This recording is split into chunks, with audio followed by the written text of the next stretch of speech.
Hello everyone, हमारा question है what was the Mendeleev's basis of the classification of element. बोला कि Mendeleev किस बेसिस पर एलिमेंट को क्लासिफाइड किए थे। तो एलिमेंट के बारे में उन्होंने जो पीरियोडिक टेबल के बारे में जो स्टेटमेंट बोला था, उनका स्टेटमेंट था element properties are the periodic function of their atomic mass. क्या बोला था उन्होंने? Elements properties are properties are a periodic function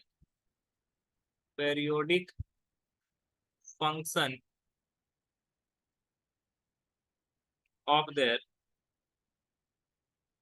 there atomic mass. तो उन्होंने जो एटॉमिक क्लासिफिकेशन किया वो किस बेसिस पे किया? एटॉमिक मास के बेसिस पे किया। एटॉमिक मास के हिसाब से उन्होंने एलिमेंट को अरेंज किया था। जैसे सबसे कम एटॉमिक मास हाइड्रोजन का था, तो उन्होंने सबसे पहले हाइड्रोजन को लिया।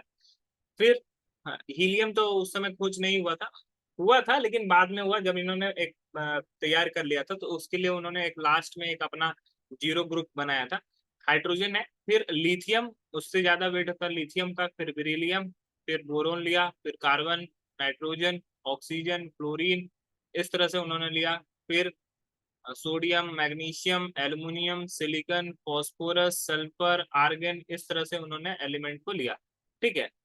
तो इन सभी का एटॉमिक मास के हिसाब से उन्होंने लिया। सबसे एटॉमिक मास ये कम था 1, फिर 7, फिर ये हमारा 8 के लगभग होता है, फिर 10, फिर 12, फिर 14, 16, 18, 23, फिर 24, 27, फिर हमारा सिलिकॉन का 28 के अराउंड, 31 फॉस्फोरस का, सल्फर का 32, आर्गन का 36 के अराउंड।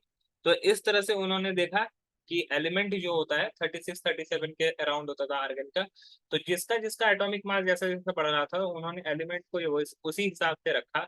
और उन्होंने बताया कि एलिमेंट का प्रॉपर्टी सेम होगा, जैसे हाइड्रोजन, लिथियम, सोडियम, इन सभी का प्रॉपर्टी सेम होगा। ठीक है। क्योंकि ये एटॉमिक मास के हिसाब से अगर रखे जाते हैं, तो कुछ समय के बाद, कुछ एलिमेंट के बाद वो अपने पीरियोडिक फिर से अपने प्रॉपर्टी को क्या करेंगे, रिपीट करते हुए चले जाएंगे। तो यही उनका बेसिस था, और इन्होंने क्लासिफिकेशन जो किया था एटॉमिक मास के हिसाब से किया था। आई होप ये क्वेश्चंस आपको समझ में आ गए होंगे। That's all, thank you.